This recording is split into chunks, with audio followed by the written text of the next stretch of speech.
Com um mísero orçamento de $592 mil, Gardner Gastelum faz um dos filmes mais fantásticos de 2020. 1h30 de filme surpreendente, tensão do começo ao fim. É isso que nós assistimos em O Poço, um dos grandes lançamentos do ano de 2020 da Netflix e que surpreendeu absolutamente todos os críticos. Para iniciar então a nossa live, eu trago uma mensagem para você que transpassa todo o filme. Existem 3 tipos de pessoas: as de cima, as de baixo e as que caem. Então, para você, uma boa live. Então, a primeira coisa que a gente quer ver nesse filme é a questão da obra de arte, ou seja, o filme O Poço, ele, sem dúvida nenhuma, é considerado pelos críticos uma obra de arte. Mas aí vale questionar o que é uma obra de arte. Se nós olharmos para essa pintura no teto da Capela Sistina, que coloca Deus tocando o dedo de Adão, ou seja, o artista ressaltando então a maravilha da criação, a gente não tem dúvida nenhuma de que isso é uma obra de arte. Mas, em contrapartida, se eu mostrar uma arte moderna para vocês, como essa, ou seja, um mictório que o artista escreve o nome, data e diz isso é arte, é possível que vai haver muitas dúvidas em relação a isso. E por isso que eu trago essa primeira ideia. Porque muitos vão ver o filme O Poço, e muitos que estão nessa live, que estão assistindo essa live já viram, e vão dizer, nossa, mas que droga de filme, que filme horrível, que coisa esquisita, sem sentido. Mas a live é justamente por isso. Eu agradeço a todos vocês que estão participando e quero dizer que o filme O Poço tem muita coisa a ser descoberta.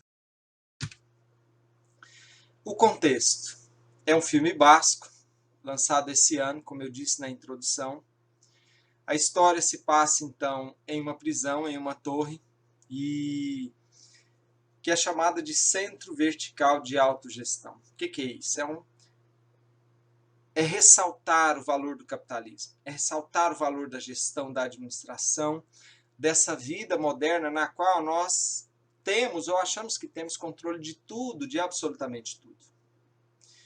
Então, por andar nesse prédio, existem 2 prisioneiros. E a gente vai falar do simbolismo dos números também posteriormente. Eles são alimentados por uma plataforma que aparentemente não tem nenhum tipo de cabo segurando, ela sobe e desce, a gente vai ver todo esse contexto também. Quais as estruturas utilizadas? A primeira é a torre, como foi dito. E a torre, por certo que o autor se baseou numa concepção do filósofo Michel Foucault, quando ele vai retomar a ideia do panóptico, ou seja, uma prisão na qual você é visto, mas você não vê, porque no centro dela está justamente esse centro vertical de autogestão, ou seja, aquele que te vigia. E isso ressalta a vida moderna justamente nessa questão das câmeras. As câmeras que estão por toda parte, que estão nos filmando, que estão o tempo todo denunciando o nosso comportamento. A segunda questão é o centro vertical de autogestão. E aí eu trago uma comparação que é essa questão da pirâmide de Maslow. Ou seja, Maslow, um teórico da administração, vai dizer que a maioria das pessoas permanece na base dessa pirâmide, que são as necessidades fisiológicas. Ou seja, dificilmente as pessoas vão realmente se preocupar com segurança, veja a questão da pandemia, com questões de relacionamento social, com questões de autoestima e principalmente com autorrealização. A maioria a absoluta das pessoas não chega no alto dessa pirâmide. E isso é um problema social. E isso é um problema em todos os aspectos. A estrutura da torre, então, é a representação da nossa sociedade. A desigualdade em relação à distribuição de recursos, que são abundantes, mas que não chegam a todos, é uma denúncia que o filme faz. Então, o filme Poço é um filme que denuncia a loucura da nossa sociedade contemporânea. A estrutura vertical da torre é uma obviação, ou seja, a palavra óbvio é citada o tempo todo no filme. E isso significa que nós poderíamos ter uma sociedade melhor, nós poderíamos ser uma sociedade melhor, mas é óbvio que nós não queremos isso. Uma vez que os prisioneiros são mudados de andar a cada mês enquanto dormem, sem terem a ideia de onde acordarão, denuncia então essa torre vertical de autogestão. Significa que os poderosos decidem aquilo que você vai viver, ser e comer. Decidem quanto dinheiro você vai poupar e quanto dinheiro você vai gastar. Por isso que a torre é vertical e não horizontal. As pessoas vivem ali por dois motivos na torre do poço. Ou por escolha, ou por culpa. Isso se trata de um fenômeno social chamado de desterritorialização das identidades, ou seja, a ideia de um pensamento nômade. Nós, na modernidade, voltamos a ser nômades. Hoje trabalhamos aqui, amanhã arrumamos um emprego ali e assim por diante. De modo que nós não permanecemos mais no mesmo local a vida toda, como nossos antecessores modernos. Eu trago aqui um filme, ou melhor, um livro do Valfredo Tepe, que se chama Nós Somos Um. É um livro sobre a Trindade. E nesse livro, Valfredo Tepe fala da questão do valor dos números em relação às pessoas, ou seja, uma pessoa é solidão, 2 pessoas é comunicação e 3 pessoas é comunidade. No filme, nós temos 2 prisioneiros por andar e não 3. É a figura do próximo, é a figura do outro, como vai dizer Levinas. E nesse sentido, o filme é uma chamada e um convite. A plataforma. Existem muitas características no entorno da plataforma, a questão da comida, a questão da refeição, a questão dela estar suspensa, tudo isso tem muito significado no filme. Então, a plataforma, ela não tem alavanca, ela é sem fios, ela é muito espessa, ela é quadrada, ela é um altar de sacrifício, ela é uma mesa de refeição e de banquete, ela lembra a família, a mesa lembra a família, a questão da humanidade, a questão do jantar, da sobrevivência, e faz uma referência também ao banquete de Platão. Em relação ao altar, ou à plataforma como altar de sacrifício, a gente lembra a figura de Abraão, que por um surto ou por vontade divina, ele subiu o monte para sacrificar seu único filho que recebera na velhice. A questão da comida. A comida é disponibilizada na plataforma a partir do seu nível mais alto, ou seja, aqueles que estão no topo da sociedade se alimentam melhor, aqueles que estão na base da sociedade passam fome, chegam à miséria e não têm distribuição de alimentos de acordo com as suas necessidades. Como cada um dos prisioneiros escolhe seu prato favorito quando vai entrar na torre, essas pessoas, elas estariam muito bem, viveriam muito bem ali dentro, se elas comessem exatamente aquilo que elas escolheram na entrada. Mas isso é um problema social, e é uma denúncia em relação a um problema social. Por quê? Justamente porque as pessoas ali comem exageradamente aquilo que elas não precisam. E por conta disso, essas pessoas elas acabam prejudicando outras pessoas. Os alimentos. Eles lembram um banquete, eles são cuidadosamente preparados, e nesse sentido, nós percebemos então a questão da abundância. A abundância ela existe, os recursos são para todos, mas poucos têm acesso a esses recursos. E aí nós temos então uma imagem superior da plataforma, já nos níveis mais baixos, quando ela já está completamente deteriorada. Então, é justamente aquela questão da pirâmide de Maslow. Na base da sociedade, na periferia da periferia, as pessoas, elas querem apenas sobreviver e nada mais. Muitas pessoas, elas vivenciam então a fome, a miséria, a dor. A geometria vinculada ao poço. As luzes são quadradas, as janelas também, a mesa ou altar ou plataforma é quadrada, as camas também, a pia também. Então, o quadrado, ele significa a racionalidade, o redondo significa a animalidade, a poesia. É uma espécie de cubismo, é uma espécie de movimento que é retomado na modernidade em relação à busca dessa racionalidade completamente desenfreada. O livro, Göring, personagem principal, ele vai para o poço e ele leva um objeto muito especial, que é o livro. E não é nenhum livro qualquer, é o livro de Dom Quixote.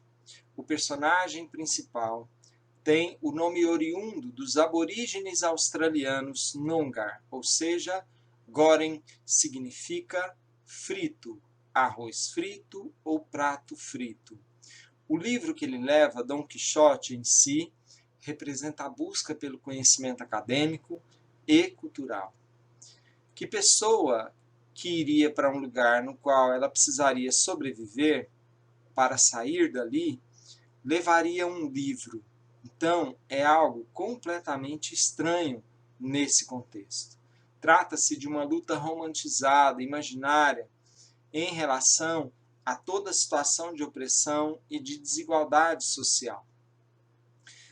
A estrutura da torre, ela é uma estrutura desigual, e por isso que ela é vertical, eu volto a ressaltar.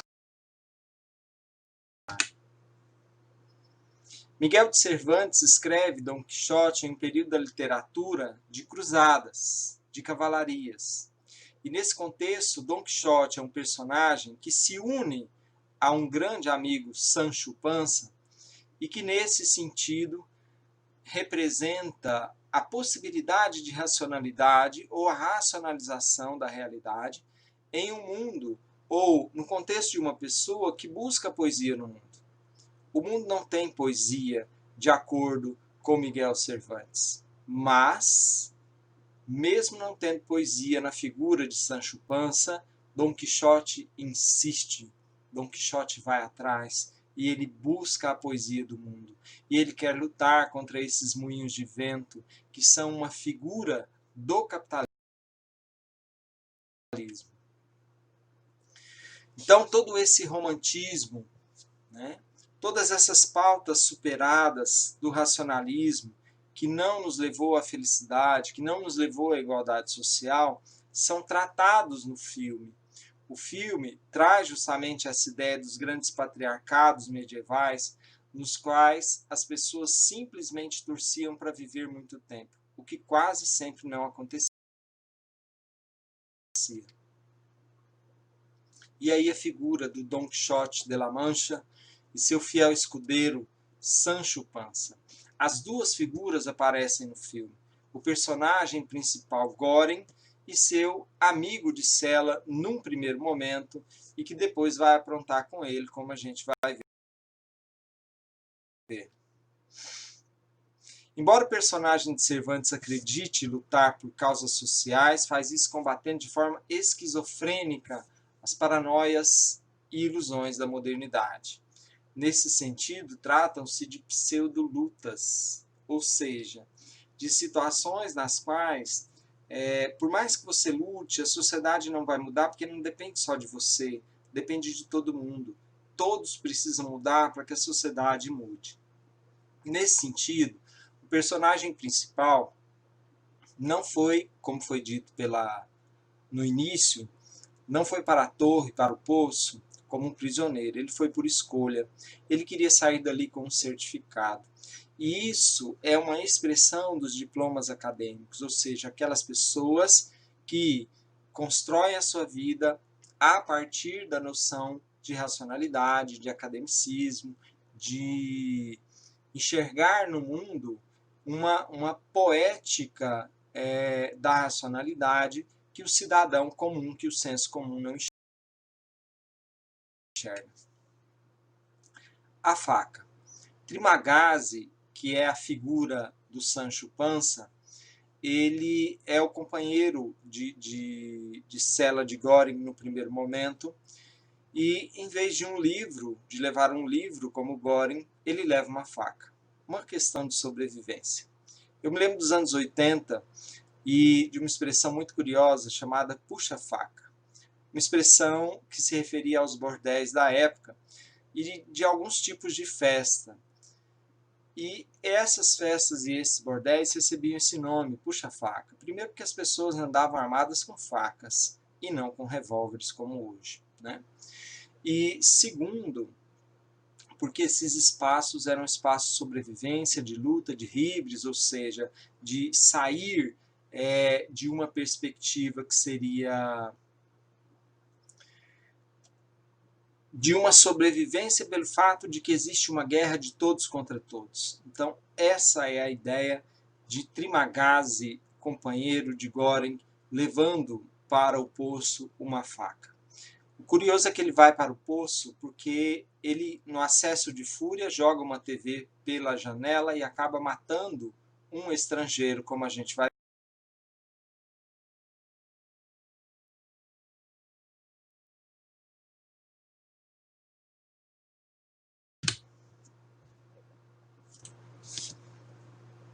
A faca também é uma imagem dos sacrifícios. Ela era usada no Antigo Testamento para sacrificar animais aos deuses. Mas no poço, ela tem o sentido de sobrevivência. Eles estão ali para sobreviver e receber no final o certificado ou a liberdade, como é dito no filme. Se Göring acredita que o livro vai fazer com que ele saia dali vivo, é uma opção dele. Agora, Trimagasi prefere a faca, justamente porque ele sabe que o mundo é mau, que as pessoas são más, assim como Sancho Panza constantemente alertava Dom Quixote. Embora da faca contra o livro, ela é um instrumento nesse embate, justamente porque a posse pode ser decisiva para a sobrevivência, como a gente vê em uma cena do filme, na qual, para sobreviver, um dos membros daquele andar tem que comer o outro, comer a carne do outro, rasgar a carne para sobreviver.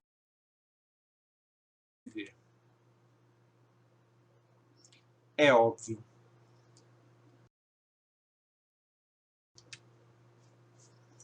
A utilidade do livro para aquelas circunstâncias é uma das primeiras questões do óbvio, que é muito utilizado por Trimagasi no filme. Logo no diálogo inicial do filme, após a afirmação de Göring de que receberia um certificado ao término da sua estadia de 6 meses no poço, Trimagasi afirma que deveria receber 2, pois iria passar 12 meses confinado. Então era uma prisão também, indicando a experiência prática é realmente o que vale ali dentro e não a poesia e a poética. O que vamos comer é óbvio, as sobras do pessoal lá de cima. Como eu disse no início, no poço, Existem três tipos de pessoas, assim como na vida: as de cima, as de baixo e as que caem. Então, é uma das falas recorrentes do filme.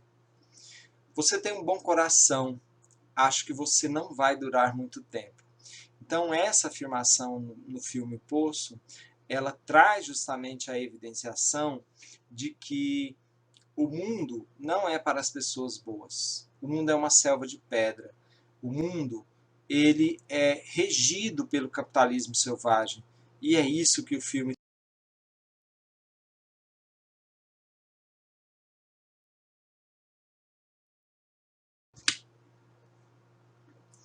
lugar de fala.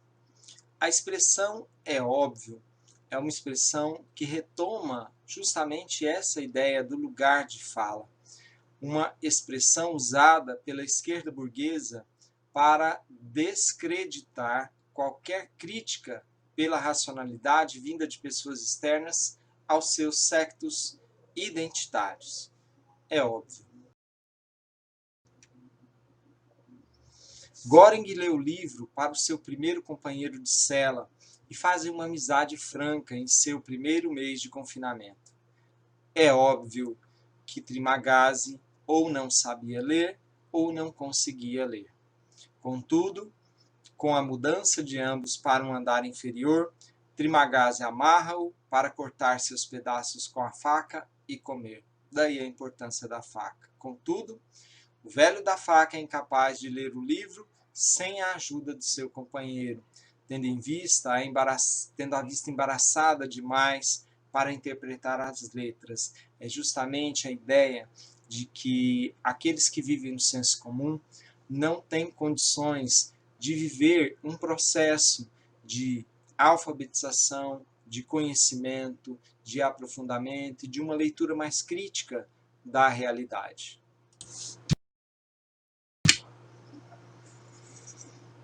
Você é um assassino? Pergunta Göring. Não, só tenho medo, responde Trimagasi. E todos temos medo.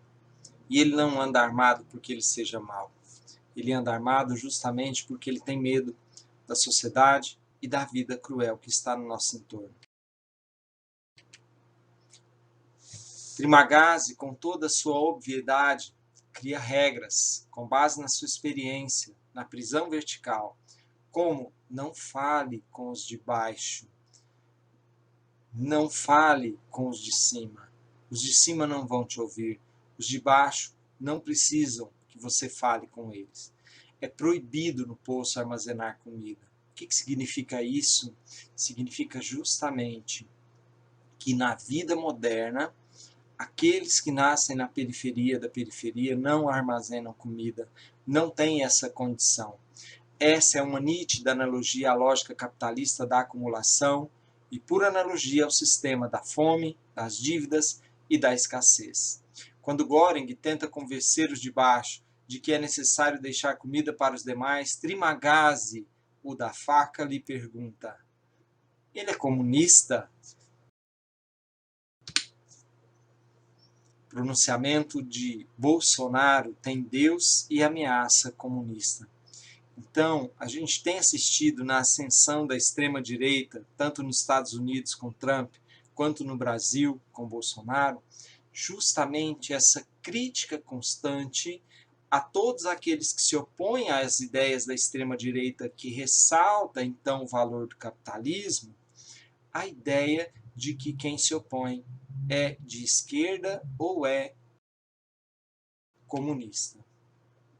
E isso evidencia justamente o papel de Karl Marx, que vai denunciar as lógicas capitalistas e vai denunciar também a ideia de mais-valia, ou seja, a ideia de que nós só trabalhamos para enriquecer os outros e, quando muito, para sobreviver.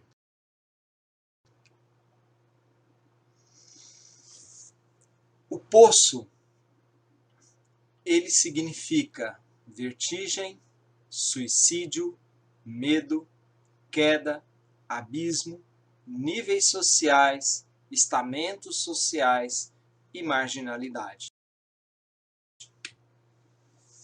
Nietzsche vai dizer: quando você olha muito tempo para um abismo, o abismo te olha de volta. E isso significa que olhar para o poço o tempo todo leva muitas pessoas ao suicídio, ou seja, as pessoas que não aguentam a loucura social, a vida social, a pressão social para você ter, para você ser, para você fazer o tempo todo. Os suicídios. Logo no começo do filme, Trimagasi afirma: no mundo existem 3 tipos de pessoa: as de cima, as de baixo e as que caem. Ele aponta que os ocupantes dos andares de cima têm muito o que pensar e, por isso, eles acabam se suicidando. Quem está embaixo na pirâmide, conforme eu citei em Maslow, só tem uma preocupação: eles querem comer. Eles querem sobreviver porque eles já estão meio mortos. Os suicídios no filme têm uma dupla perspectiva, e uma delas são aqueles que não resistem à escassez nos andares inferiores, e a outra uma analogia à depressão e ao medo dos ocupantes dos andares superiores, em acordarem novamente nas partes mais baixas. Então todos eles mantinham esse medo de não estar, quando acordassem, nas partes superiores para terem uma boa alimentação. Não são os de baixo que caem, mas os de cima. Sempre os de cima que caem. Suicídio é maior entre ricos e classe média do que entre pobres, porque pobres estão preocupados simplesmente em sobreviver. Os andares representam evidentemente as classes sociais, com a brutal desigualdade entre os de cima e os de baixo. Göring acorda a cada mês, no 48, no 179, no 32, no 202 e no 6. E pode também ser uma referência às datas que remetem aos eventos históricos importantes, como 1948, a questão do nazismo, do fim do nazismo, 1979, a eleição de Franklin Roosevelt, 2020, a questão das mudanças globais, além de outras possibilidades de relação com datas históricas.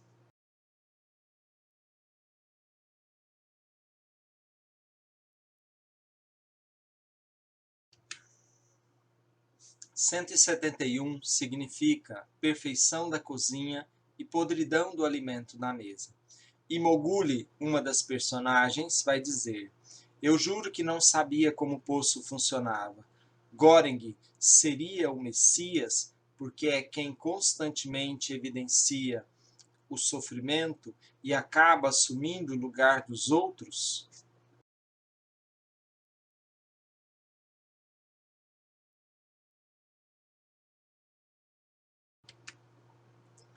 Nesse contexto, a pergunta sobre se Göring seria ou não o Messias é justamente o fato dele estar no andar 33.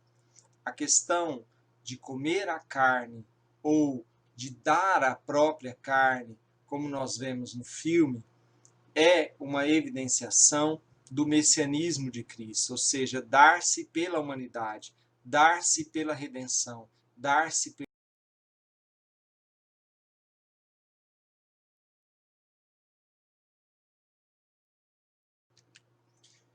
O andar 202. Moguli se mata para servir de alimento para Göring. Suicídio altruísta, de acordo com Durkheim. E nesse sentido, nesse andar, não chega comida. Então, o filme denuncia que existe mais solidariedade entre os pobres e os miseráveis do que entre os ricos e abastados. É uma crítica muito tenaz que o filme faz.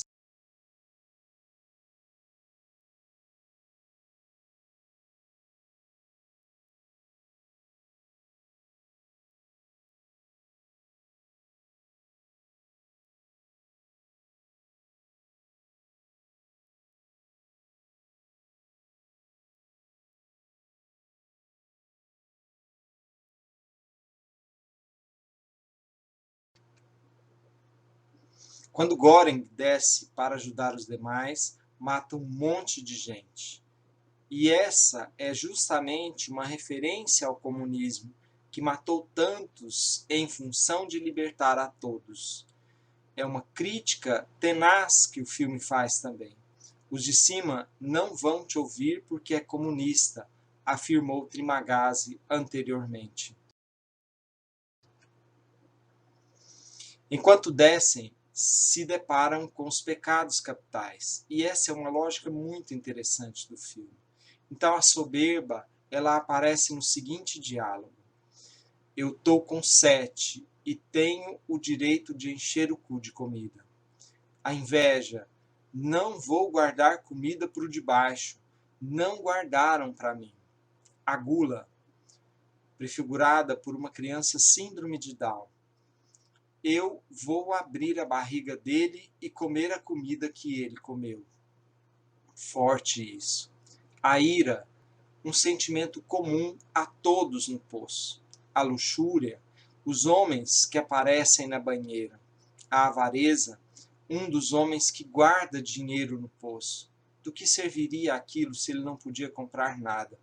E por fim a preguiça, não lutar contra a situação.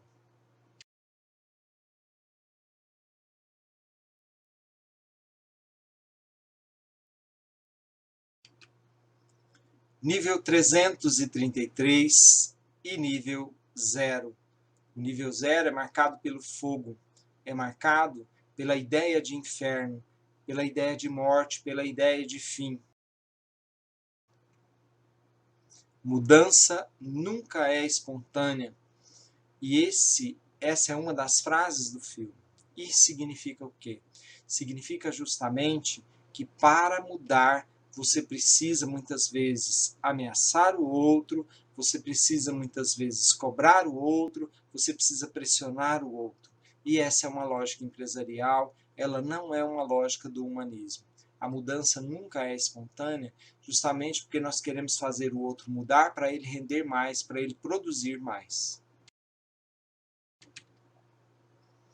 333 é um andar que não existe, porque significa céu, ou então inferno. São apenas bengalas existenciais para disseminar a desrazão. Então a ideia de céu e a ideia de inferno ou fazem com que as pessoas busquem ser melhores para merecer o céu, ou faz com que elas busquem ser melhores para não ir para o inferno. Então é uma ideia poética, é uma ideia imaginária que dá algum sentido para a nossa vida.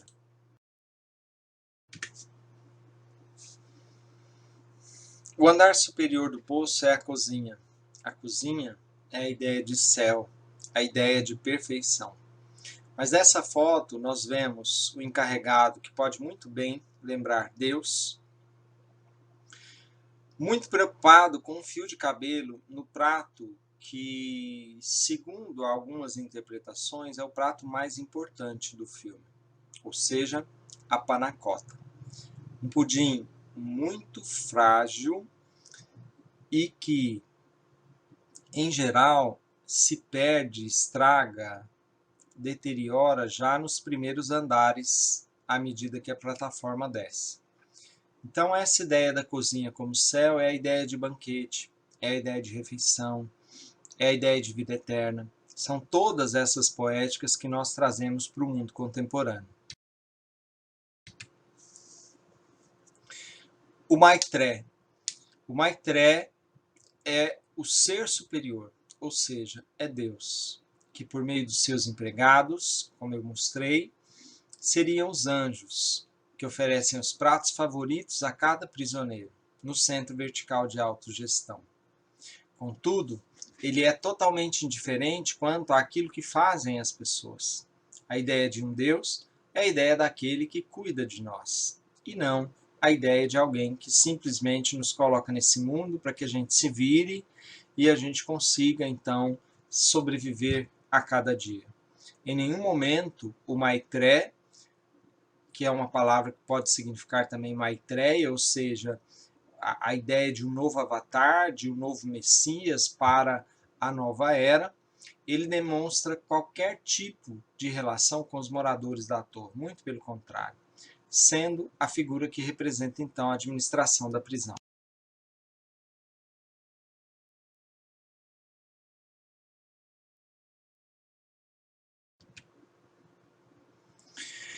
Imoguli é o nome de um cemitério famoso na Indonésia. E é justamente essa personagem. Num dado momento, ela vai dizer: se conhecêssemos os de cima, e aí Goreng diz para ela: não vão me dar ouvidos. E ela responde: por quê? Porque não consigo cagar para cima. Então, num dado momento do filme, acontece que alguns membros da torre acabam defecando nas refeições, na mesa depois de comerem, e os outros vão ter que se virar com aquilo. E isso é mais um retrato da sociedade, ou seja, a sociedade em que um indivíduo está cagando para o outro, literalmente.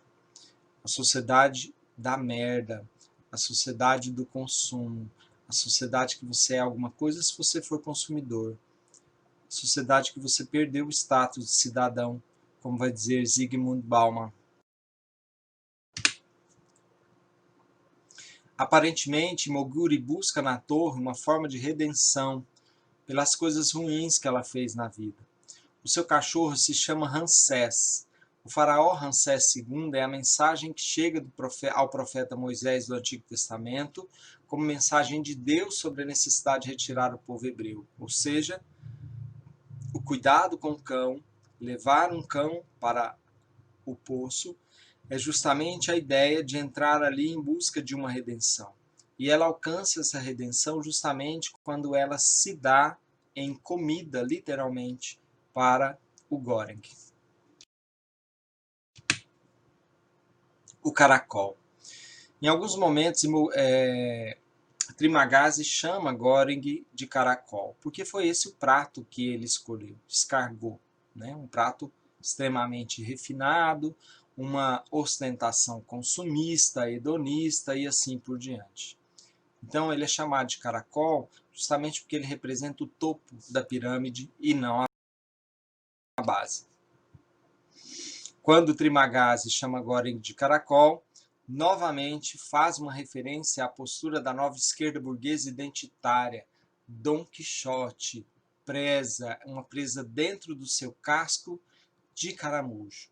Então Dom Quixote é isso. Alguém que acha que está no topo da sociedade, quando na realidade tem uma proteção extremamente frágil, extremamente sensível. Em certa altura do filme, Goreng percebe que eles permanecem intactos na plataforma, ou seja, não é todo mundo que sabe comer escargot, precisa de um cuidado especial, o talher é especial. O único alimento disponível para os pobres camponeses durante os períodos de fome que assolaram a Europa nos períodos anteriores, século XVII, século XVIII, e, portanto, posteriormente no XIX se torna um prato somente da elite. A filha.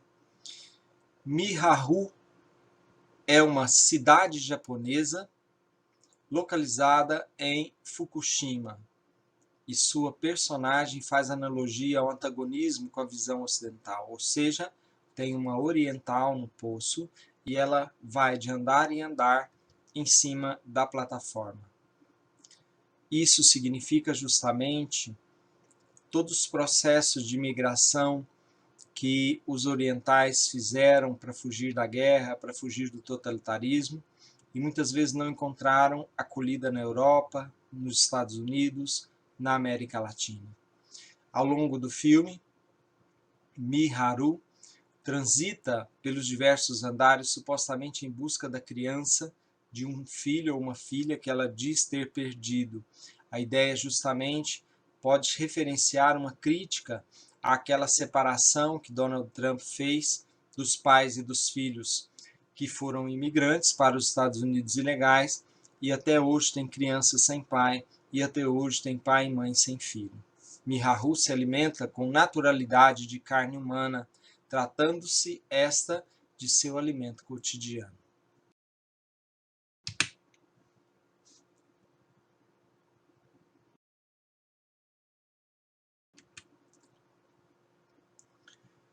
Na nossa interpretação, a filha de Miharu, em certa medida, representa a China e sua posição geopolítica e econômica no mundo contemporâneo, com o trânsito da influência e dos produtos chineses por todas as classes sociais.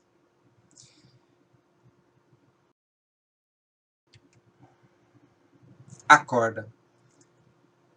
Baharat, o personagem negro, é o nome de uma mistura de especiarias utilizadas na culinária turca, grega e no Oriente Médio, cujo personagem é um homem negro que acorda em euforia junto com Goring no sexto andar, com comida de sobra.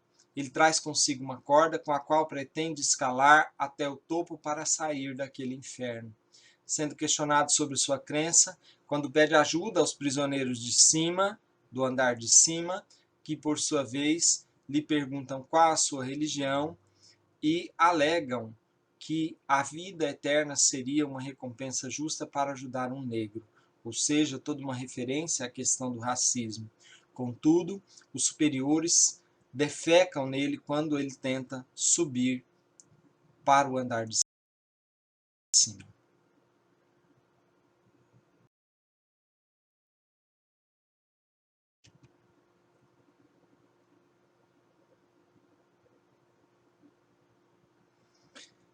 Para os europeus, a corda é o símbolo da ascensão e da ligação com o oculto, representando a solidariedade universal entre os humanos e o poder dos deuses sobre a força mundana. A cadeira de rodas, em sua descida da plataforma, Goring e Bararat encontram o Brahman, o sábio cujo nome em javanês significa cebola roxa, uma especiaria. Na simbologia europeia, a cebola representa o ego, formado por camadas que não chegam a um núcleo essencial.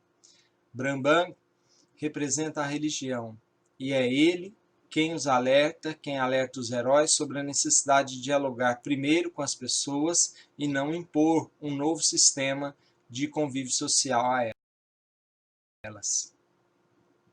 A cadeira de rodas representa também a impossibilidade de Brahman cuidar de si mesmo sozinho. E aí, uma referência justamente àquelas pessoas que precisam de outros para sobreviver.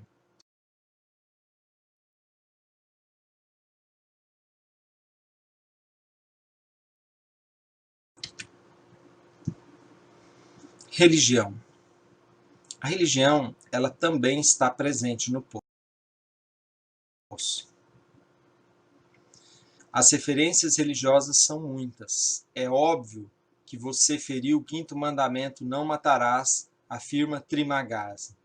Você acredita em Deus? Este mês sim, vai dizer Trimagasi, porque ele está num andar que tem comida. Se não comerdes a carne do Filho do Homem, não tereis vida em vós, é uma outra referência que aparece tipificada no filme A Crucifixão de Jesus. O semideus Ramsés, na figura do cachorro, e os 7 pecados capitais, como já foi dito.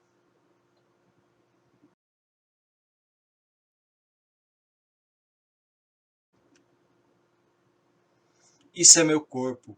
No andar 202, Imoguri se enforca para alimentar Goring no nível de total escassez, passando a conformar um par com Trimagasi, que fazem um jogo entre o egoísmo e o altruísmo na mente do personagem principal, uma vez que ele se vê obrigado a canibalizar o colega para que ele não morra de fome.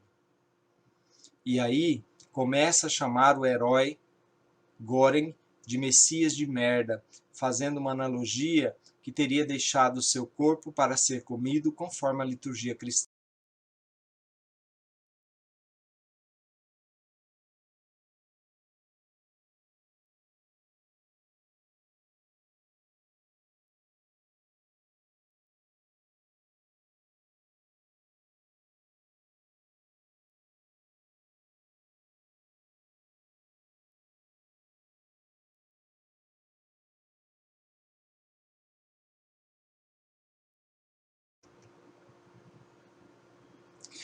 A garota não existe. A garota é uma imaginação de todos. A garota representa a esperança, ela representa a pureza. Ela come a panacota, que é um símbolo do manjar dos deuses, que é um símbolo do manjar divino. Então, portanto, a garota aparece como forma de expressão ou como forma esquizofrênica de desejo de pureza na modernidade. O filme denuncia que é impossível pensar em pureza na modernidade.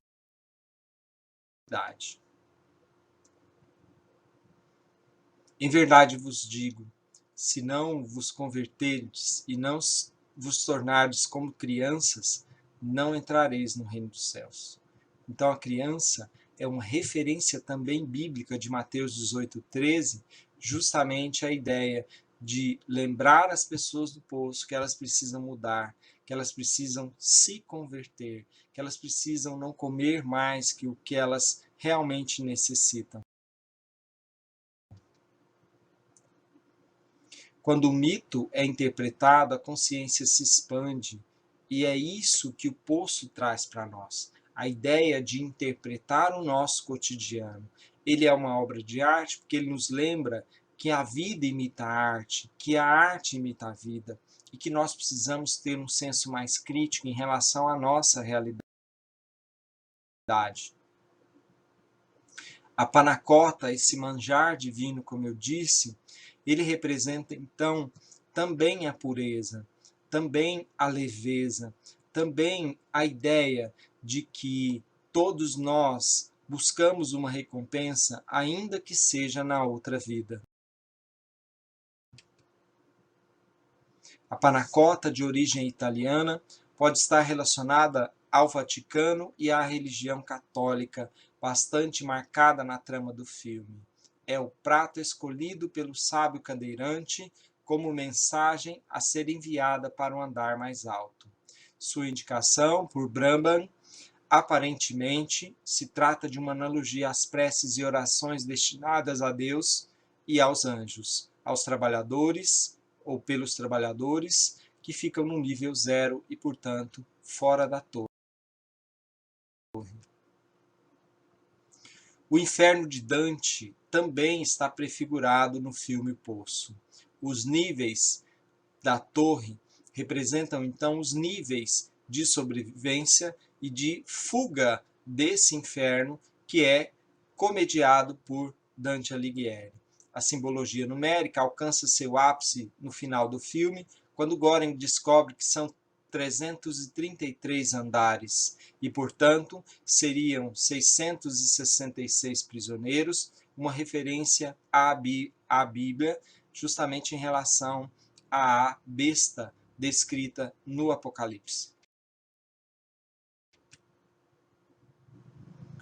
O inferno de Dante e a besta. Este ponto do filme abre questionamentos sobre a prisão vertical. Seria ela um inferno ou um purgatório? Estaria Göring morto por seu hábito de fumar?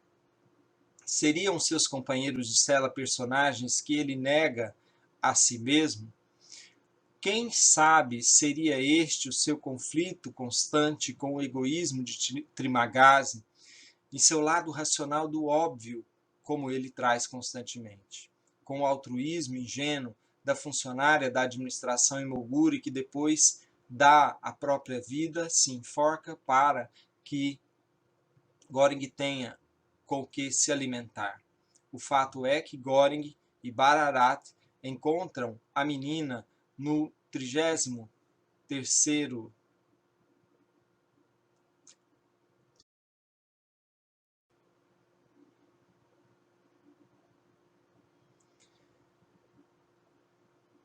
No final, Trimagasi encontra Göring e eles saem, deixando a plataforma para trás.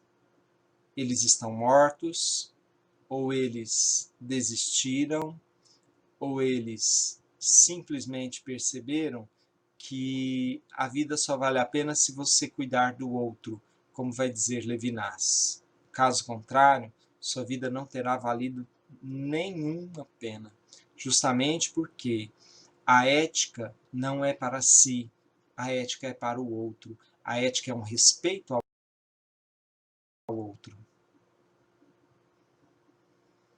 Então, o final do poço é justamente isso. É a ideia de que as pessoas vivem numa sociedade cruel e, por conseguinte, elas também são cruéis. Elas não entendem que, se elas se unirem, se elas pensarem criticamente, elas podem justamente fazer com que a sociedade melhore. Mas é óbvio que todos nós precisamos fazer. Se um ou dois fizerem, vai ser apenas uma alienação esquizofrênica que nós vamos estar vivendo. Então, o final do poço é: a menina é vista comendo e depois acredita-se que ela sobe, o diretor justamente fala isso, e por conta disso a gente percebe então que é uma representação também da mitologia grega em relação à caixa de Pandora, quando no final da caixa nós encontramos a esperança, ou seja, no fim da vida nós ainda acreditamos que existe um céu. Quando tudo está perdido, nós ainda acreditamos que existe uma esperança para se lutar, uma razão para se lutar. O imigrante morre e o personagem principal desce junto da menina até o fundo do poço, onde reencontra com Trimagasi, que os recebe com uma frase: juntos saímos e juntos peregrinamos. Uma mesma fortuna, uma mesma sorte correu para os dois. A criança sobe junto com a plataforma, rumo ao nível 0. Seria ela o nascimento de uma nova humanidade ou símbolo da reencarnação?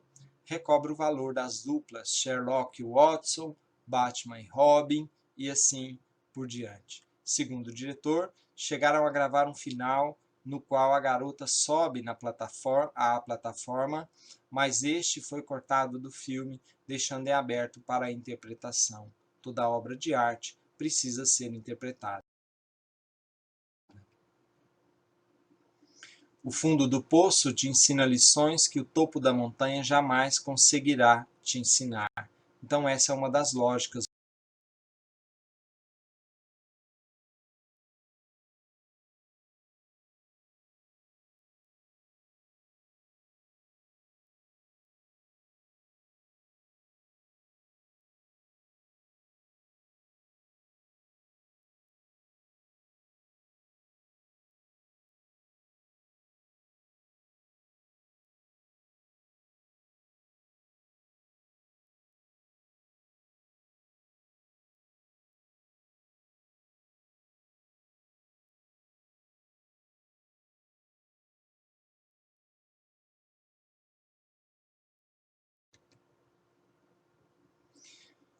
O cara é o Messias, o idoso é a lógica, a mulher com câncer é a empatia humana, o negro é a fé, a chinesa seria a justiça feita com as próprias mãos.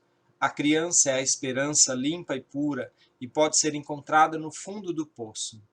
Continuando, o Messias se sacrificou por todos e mostrou a esperança para quem era da administração, Deus. Reparem que tudo que vem de cima vem perfeito e os humanos a destroem